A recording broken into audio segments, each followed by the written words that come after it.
ToonGrin.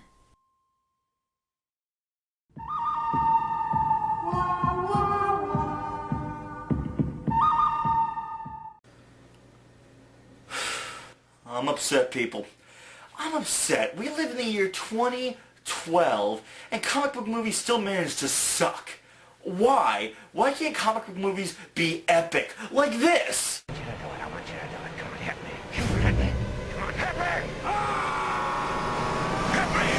Instead of like this.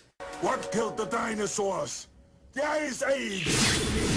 I don't know, maybe it's just me, but I feel like DC doesn't watch over their products properly. I mean, think about it. 2011, Green Lantern. 2004, Catwoman.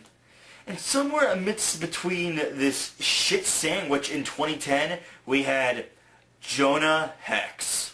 Really, I don't understand the problem here. Jonah Hex is a Western, nothing more complicated. You can easily take any Clint Eastwood film, and if you threw a scar on Clint, it'd be a fucking Jonah Hex movie. In a nutshell, Jonah Hex is almost like Batman if he was an anti-hero instead of being a superhero, and instead of relying on the almighty dollar, he relies more on tools of the West and true grit and ingenuity. Really, the butt-fucking of this film baffles me. I mean, for one thing, why is this film rated PG-13? It's about a scarred Confederate who works alongside a prostitute, and they go around and they kill people. Hell, look at the comics. Hex kills people all the fucking time. Usually because it's just easier to haul in a bounty dead rather than alive, or simply for the fact that he wants to deal out old school Western fucking justice. This was a premise that warranted an R rating, not a PG-13 rating. I don't know what is wrong with the comic movie industry. Stop neutering R-rated characters to have fucking PG-13 ratings.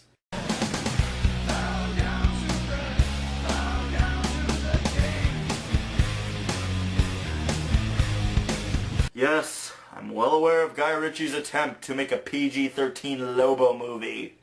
You really gotta wonder, why the fuck were there toys also made for this film? What parents are really gonna be cool with their kids watching a movie about a scarred Confederate and a prostitute just go around and kill people? What kids are really gonna be seeing this fucking movie that you warranted toys for? Are kids gonna be able to play with their Megan Fox prostitute figures, complete with BJ action and handjob accessories? Also, one needs to ask, why is your marketing department ripping off the poster of Dragon Ball Evolution? Seriously, what the fuck? That movie had less to do with its source material than Jonah Hex did. So the nightmare begins after about 1 minute of seeing every company that got in bed with this piece of shit. That's 4 in total, in case anyone's wondering. One of them is actually cleverly named Weed Road Pictures. God knows weed might make this movie actually enjoyable, but my stoner friends have said otherwise, and even wrote Warner Brothers about how they feel about this fucking movie. All you motherfuckers are gonna pay. You are the ones who are the ball lickers. We're gonna fuck your mothers while you watch and cry like little whiny bitches. Once we get to Hollywood and find those Miramax fucks who's making the movie, we're gonna make them eat our shit, then shit out our shit, and then eat their shit that's made up of our shit that we made them eat. And then all you motherfucks are next. Love, Jay and Silent Bob. That'll show those fucks. The film starts off showing some bits of the Civil War, you know, to give us some small iota to know what the understanding is of this film, what the setting is, what fucking time period it's taking place in, and to give us a brief understanding of Hex's past. Sadly, this is arguably the closest it gets to the fucking comics. I should also note, guys, I am an avid fan of Jonah Hex. I actually own a bunch of his comics in trade paperback, all written by Justin Gray and Jimmy Palmiotti, and I highly recommend getting it. But this fucking movie just... Okay, you know what? I'm content with streamlining for the sake of non-going comic readers, you know, for the regular film audience. That's fine. But this isn't about fucking streamlining. This is about cramming so much fucking shit in there it doesn't make a goddamn lick of sense. And like Michael Bay's Transformers, the movie makes use of familiar names, but not of source material. And we all know what that makes. We see our antagonist, Quentin Turnbull, played by John Malkovich, who has Jonah Hex, played by Josh Brolin, who is currently tied up to watch his family burn alive. The tension for this is of course completely non-existent, because we never knew Hex's family! A character's death, let alone a family member's death, should be much more prominent and actually important. Here's a clip from Transformers Prime on the commentary on the DVD. Listen to what real writers have to say about dealing with a character's death.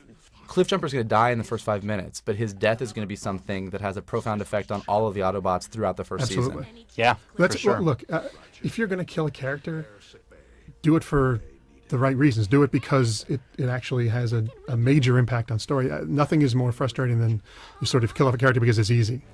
Don't worry, we do eventually get to see them later. 54 minutes into the movie, and this movie is only an hour and 13 minutes long. Thank God for that short fucking runtime. But the fact of the matter is, you only show them an hour into the movie, and you never give them fucking names. I don't understand this. How are we supposed to give a shit about Hex's loss? I mean, you only show them an hour into the film, and you don't give them names. You know what that translates to? It translates to, clearly we shouldn't give a fuck because the screenwriters didn't. In the movie, the death of his family is the driving force, which pushes Hex to go after Turnbull, who killed Hex's family in retaliation for Hex turning on him during the Civil War and killing Turnbull's son, Jeb. Also, a departure from the comics is that in the movie, Turnbull is also the one responsible for giving Hex the scar on his face using a hot branding iron. In the comics, Hex was raised by his abusive alcoholic dad until his dad one day traded him to some Apaches for some safe passage, booze money, and some fur pelt. Hex grew up a slave and was eventually adopted as the Apache chief's son after saving the chief's life. However, this made the chief's son very jealous and drove him to try and kill Hex multiple times. Man, what a bitter douchebag. Eventually, the rivalry between Hex and the son got so bad that they had to resolve this on a one-on-one fight, and the only weapon of choice was a tomahawk. The chief's son, however, was a cheating bastard from the get-go. He tampered with Hex's tomahawk to win the match. And Hex knew this. Hex knew that the chief's son was trying to screw him in this fight, and so Hex whipped out a knife and stabbed the cheating bastard square in the chest and killed him. Hex won the fight, but since he had no evidence that his tomahawk was meddled with, Hex was called out as a liar. The Apaches took him and felt that this was very dishonorable, so they strung him up and took a hot tomahawk and pressed it against Hex's face, scarring him and giving him what they call the mark of the demon. Though I'd argue it's more of the mark of Two-Face. There is a point later in the movie where we see Hex in flashback attempt to fix the scar that Turnbull gave him by using a hot tomahawk. But really, it's not the same thing. In the comics, the scar branded him a monster to a point that even the Apaches abandoned him. Here, it seems as if the movie's just fucking patronizing us for being fans of the fucking comic book. Now some of you might be thinking, Nero, isn't that a lot of story to take into account? Really?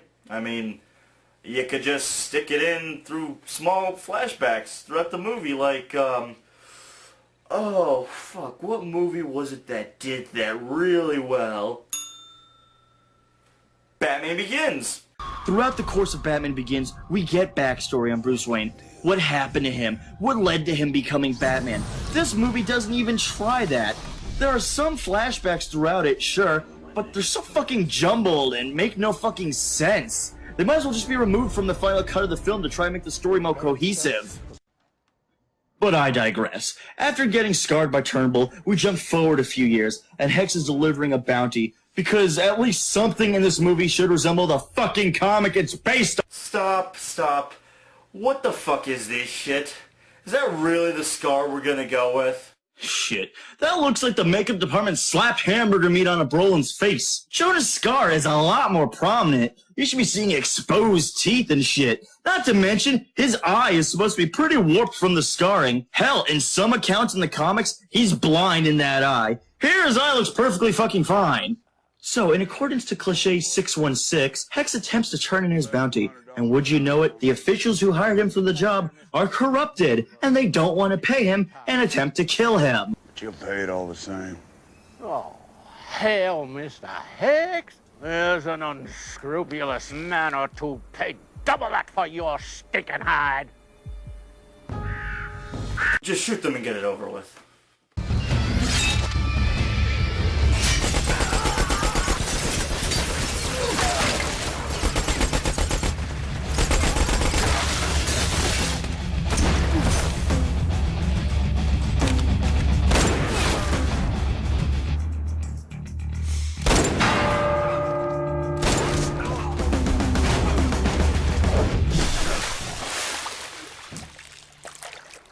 So after that, Hex collects his money, deputizes a local as the new sheriff, then he proceeds to shoot a gas line that blows up the small town, killing all the innocent bystanders in the process. You know, even though in the comics Hex killed people and was kind of a cold bastard, he never really took to hurting the innocent, which is exactly what those townspeople were that he just blew the fuck up and brutally murdered.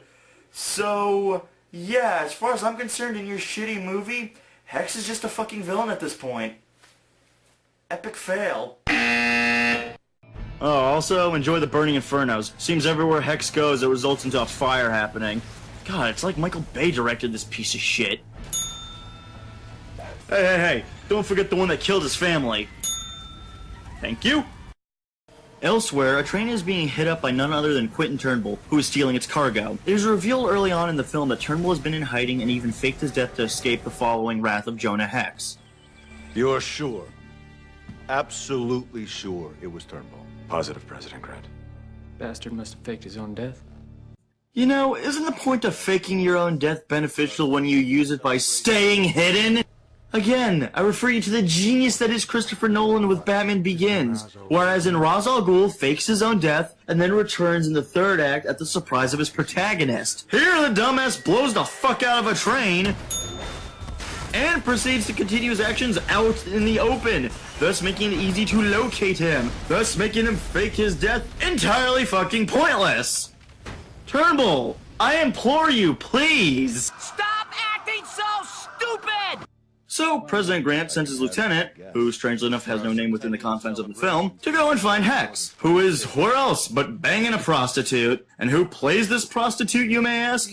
Why, it's none other than the perfectly casted Megan Fox, who was only in this movie for about 10 minutes and 51 seconds. Yes, I checked. And yet somehow, she got top billing for this movie. You know, I think I could sum up how she got this role in one sound effect.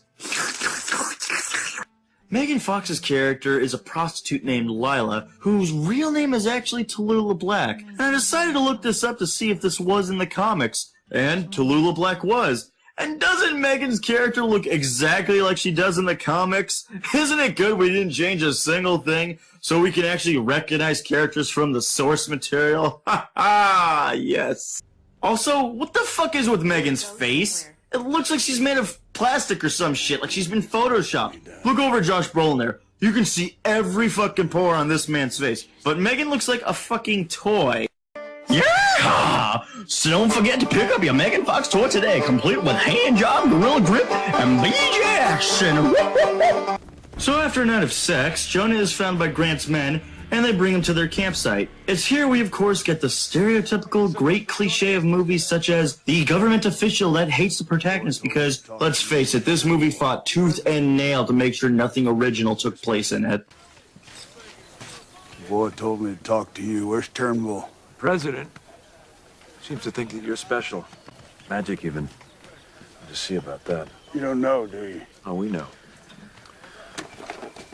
Frankly, what I don't know is why we're even bothering with you. Now, under the Classified Alien Autobot Cooperation Act, you agreed to share your intel with us, but not your advancements in weaponry. We've witnessed your human capacity for war. It would absolutely bring more harm than good. But who are you to judge what's best for us? So the Lieutenant, which according to Wikipedia, because this movie couldn't bear to give him a name, he is named Lieutenant Grass, real clever, is played by Will Arnett, and he tells Hex they managed to capture one of Turnbull's men. Turnbull's men assaulted one of our trains. Yet we did manage to overcome this. One deadly outlaw told us everything we needed to know. Unfortunately, he died during our interrogation. What follows next has to be the most infamous scene about this movie. This was the scene that when any of us who know who Hex is, and we've read the comics, as soon as we saw this scene in the trailer, we knew this was going to fucking suck.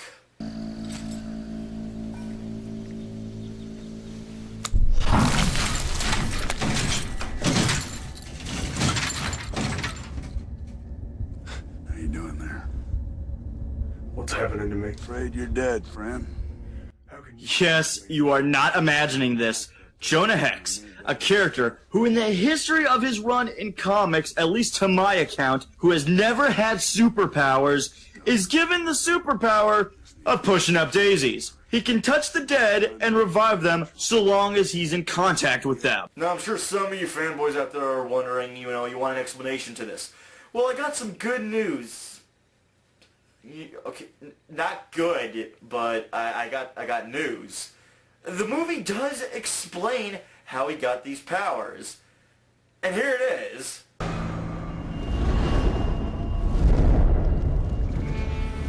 Hung on that cross for days. By the time the Crow Indians found me and cut me down, I was nearly dead. Those medicine men did what they could to bring me back, but somehow they just couldn't get me all the way out. Them crows seemed to stay with me. Didn't make me immortal, just left me with the curse of knowing the other side. See, talking to dead folks ain't natural. Sometimes they're the only ones who will point the way. Uh-huh, okay. Well, let me see if I can translate this for what the fucking film writers were attempting to accomplish here. Now, if I were to translate this into a single image, I think that image would have to be this. As if giving powers to Hex isn't stupid enough, they also decide to rip off Batman. Headed southeast. 30 seconds with the dead man. Ask him yourself.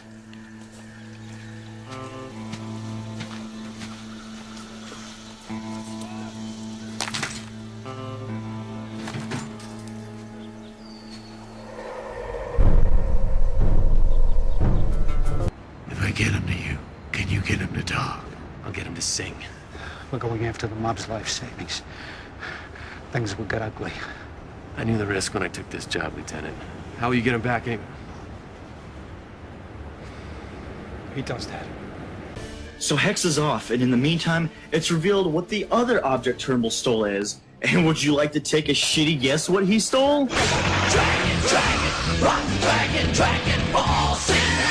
That's right, Dragon Balls! Well, kind of, sort of. Okay, well, they are part of the ammo to the device of the other parts that Turnbull stole from the train. And what is it that he's creating, you may ask?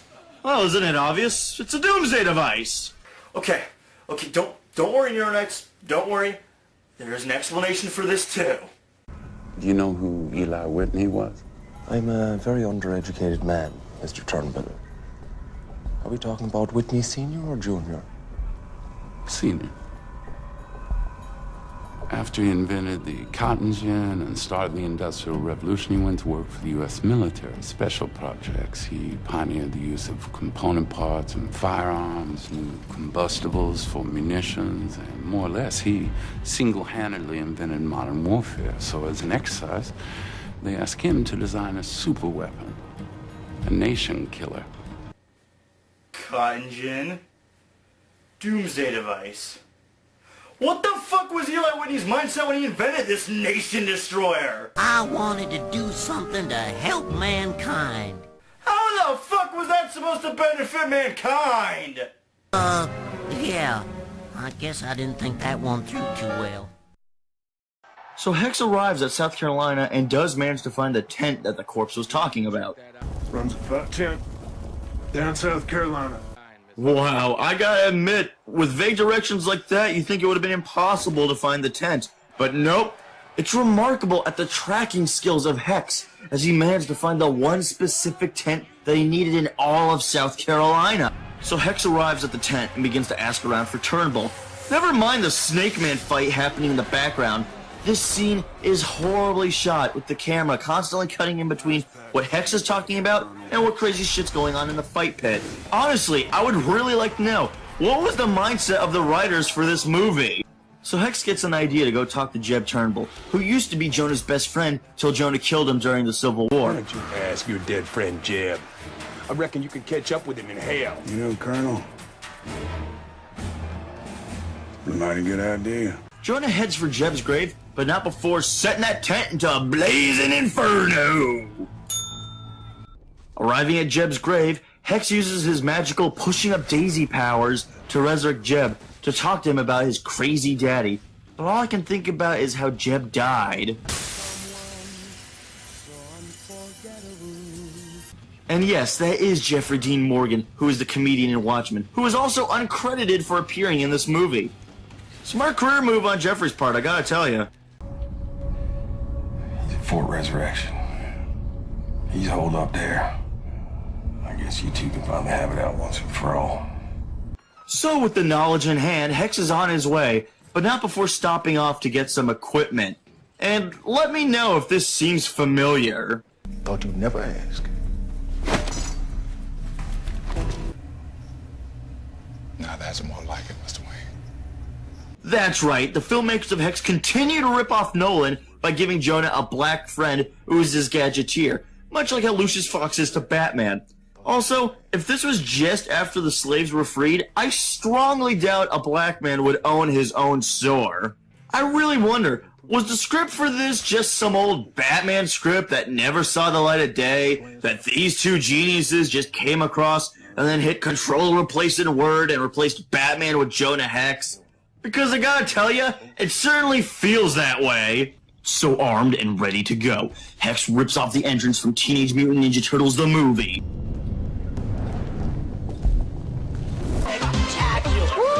We were awesome! Awesome! Yes, dudes and dudettes, Major League Butt Kicking is back in town! Oh yeah!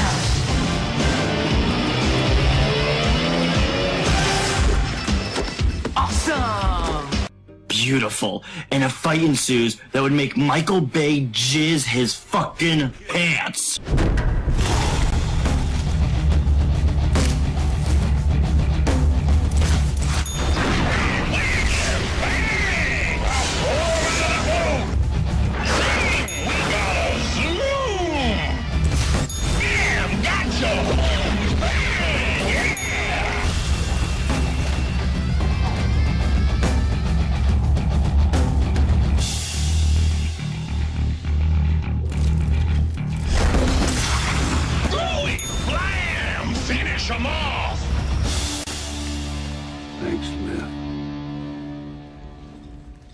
Hex does eventually manage to end up taking 2 shots to the chest from the homicidal Irishman Burke, played by Michael Fassbender, who I should mention is the only actor performing in this movie and is the only character with a describable personality.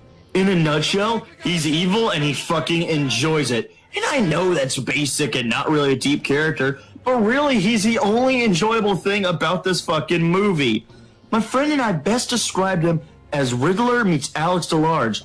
The freaking amazing coincidence was that after we looked this up on Wikipedia, that is exactly how Michael Fassbender describes Burke's character. You know you did a fantastic job when you set out to do something and you portrayed it very well like that. I mean, he's so sick and twisted that it's hard not to like this guy. Hell, look at this scene when he goes and abducts Lila. Have you lost your flock?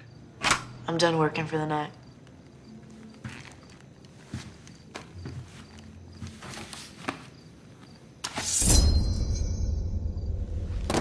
What's wrong with you? Just for a little fun, like. Nobody has to get hurt.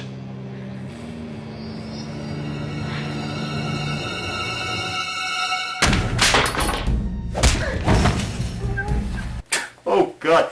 Can we see that again? And again? Okay, now can we see it with inappropriate music?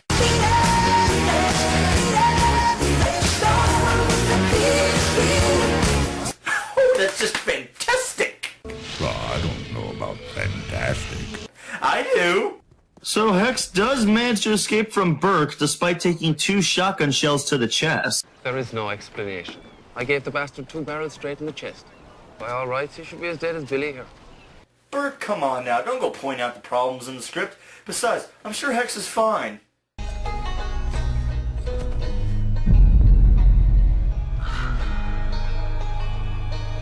Okay, so he's tripping on acid. Can't say I blame the guy with the way this movie's been going. Actually, It's weird. These scenes happen quite a bit. It's like we cut to Mars or something because the whole scene looks like it's been washed in red. And then we just see Hex and Turnbull. I don't understand. Is this supposed to be a representation of internal conflict? Or a glimpse of the past? Or the future to come? Is it supposed to be his imagination? What the fuck is this? You're trying to get artsy in the middle of your poorly thrown together schlock action flick. You can't do that. You need to specify this kind of shit. Meanwhile, Turnbull is testing out the raw power of the Dragon Balls. Dragon Balls.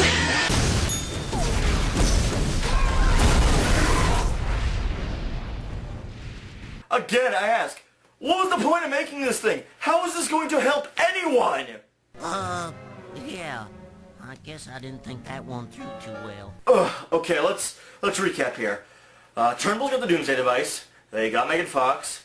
Where the fuck is Hex in all this? Oh, bravo, Hex.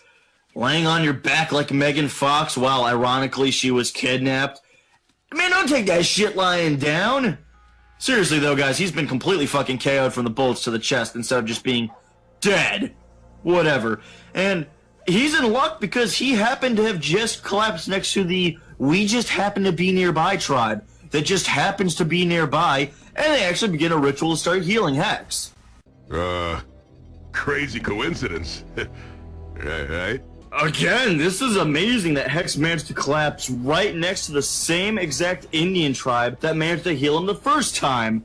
Though what follows next is more of a fucking exorcism than a healing session.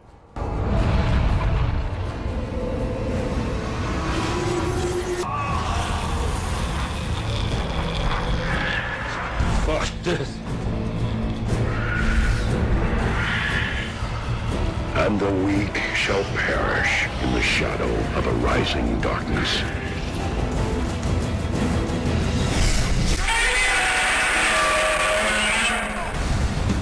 So Hex comes to the rescue, gets into a mild scuffle with Burke, kills him, unfortunately, and then quickly is captured when he tries to save Lila. You still got that Derringer in your bustle? No, I took it. What about that knife in your garter? Took it. What about that? Took it all, Jonah. Well, searched you pretty darn good, didn't they? Wouldn't you?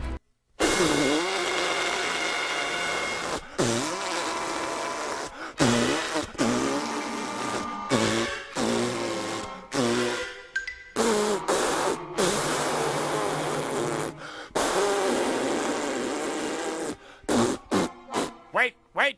Ooh, yummy. Oh, what a great hero Mr. Hex is. And this fight with Burke was incredibly fucking short. I mean, that was the man that lit the fire that killed his fucking family. His wife and son might have been his daughter. It's really hard to tell. But the point is, this battle should have been a lot more prominent, but it's pretty much just an action fart. So Hex and Lila manage to escape, and Hex goes to take on Turnbull, and their fight is beyond fucking weird and anticlimactic.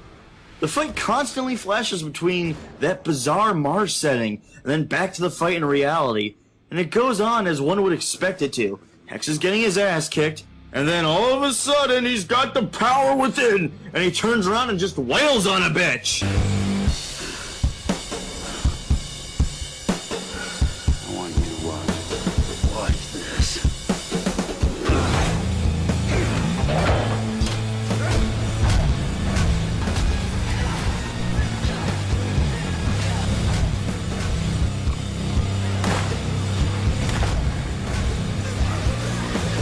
So Hex and his horse escape the ship blowing up.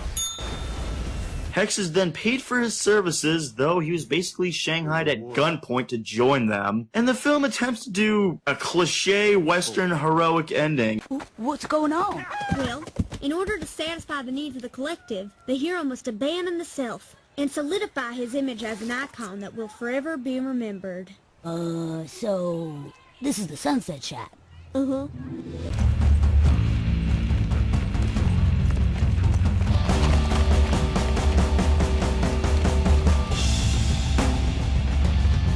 They say a man with vengeance in his heart is supposed to dig 2 graves.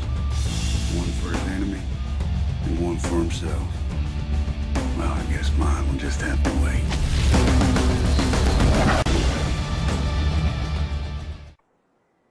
What the hell was that?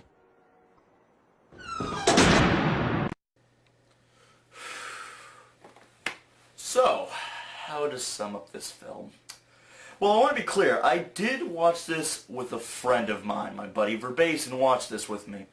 And I always record our conversations when we watch a film together. It allows me to, backtrack, listen to what we have said, utilize perhaps jokes in the script writing process. But this audio clip, I think, bears witness to this film in a nutshell. So, here is the untampered audio clip that I think you guys need to hear from his perspective. This is the first time he saw Jonah Hex now, so this is his full-on, 100% honest opinion. That movie was... They had no point. There was no point. There was no consistent story. There was no fucking, I don't know what the fuck to make of that. It's seriously just like, let's just toss in a bunch of fucking things to movies that worked. Now, a moment of silence for my buddy Verbasin, who drank himself into a stupor after seeing this film and cursing my name. Oh, man. When I watch this fucking piece of shit, I look at it from two angles. I look at it from a comic fan perspective, and I look at it from a film fan perspective. And I understand, in the comics, Jonah Hex has been around for well over 40 plus years. There's a lot of shit to work with. I get that, I do. But the thing is, there's a reason for fucking streamlining things. And in this shit, they just crammed everything in from, every fucking carnation of Hex. And it doesn't fucking work. Okay, one, why the fuck does Hex have magic powers? I've never read him having powers of any kind. Not even a Batman movie at its fucking worst ever did something so stupid as to give him fucking superpowers. You would really think Warner Brothers and DC would get together and be like, let's deliver a good, strong, true story so sales for this film and for the characters' books are really good, right? Nope. So who does this movie truly appeal to? Maybe it appeals to fans of Western films. No, that can't be it, because, this is just an upchuck of science fiction, supernatural, and steampunk. There was really no attempt whatsoever to deliver this as just a straight-up Western. Maybe it's meant to appeal to fans of Jonah Hex? 9! Because nothing about this movie indicated that the comics were taken into fucking account, save for names and setting. Though, when you think about it, during the 80s, when Hex had his run of all that weird Western shit, running to aliens and demons and all sorts of crazy Lovecraftian crap, maybe the writers who worked on this just took way too much into account from the comics. Not to mention, it doesn't help your fucking movie when you blatantly ignore fan favorite choice Thomas fucking Jane, who wanted the role, and he even sent in photos of himself in costume. Yeah, Thomas Jane actually got his buddy, who was a makeup artist, to dress him up like Jonah fucking Hex. And they ignored the fan outcry, and instead they favored Josh fucking Brolin. This is the same man who said, and I am quoting this, "When I first read it, I thought, oh my god, it's awful," Brolin exclaims to MTV News. And then I had a moment a week later, and I thought, why is it awful? Maybe the thing to do is to do the most awful movie I can find. You're saying strange things. Stop it. This is fucking bullshit. Any movie, comic book or otherwise, should be respectful of its hard work, exude effort, utilize source material, and treat its audience like it has a fucking brain. This fucking film insults you, and it takes fucking joy in insulting your intelligence.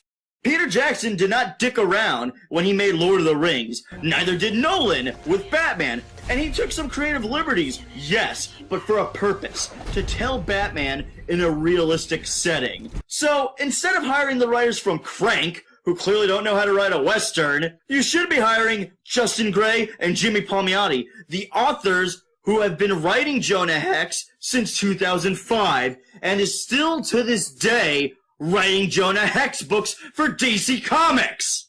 Oh, fanboys, you're gonna love this. Okay, Jimmy Palmiotti, the current co-writer and current kind of co-creator of Jonah Hex's own sort of microverse in a nutshell. I utilized my resources in this review. I went to fucking Twitter. And when I went to my fucking Twitter, I found his fucking Twitter account, and I fucking wrote him. And this is what I asked the guy. I am working on a review for the Jonah Hex film, and I want to ask, if given the chance, would you agree to write a Hex film? And his response was, for sure. So let me get this straight. You have one of the fucking geniuses behind the current running fucking Jonah Hex books. And he's more than willing to fucking turn in a script. And on top of that, he's experienced at film writing. And you still don't get him?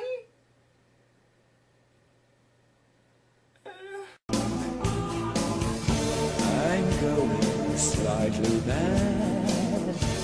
I'm going slightly mad. So in a nutshell, we got actors who can't act, writers who can't write, shit special effects all across the boards, and on top of that, a $47 million budget that we somehow just might as well have thrown into a paper shredder or lit into a bonfire, a la Joker.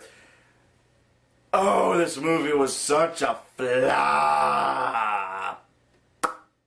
A movie flop that makes back a meager $10 million of its $47 million budget and has only resulted into pushing back non-mainstream characters from ever getting fucking films made of them. So, no Zatanna, no question. This is some serious bullshit, people. Really? I don't know what else to say about this movie. Josh Brolin and Megan Fox sizzle?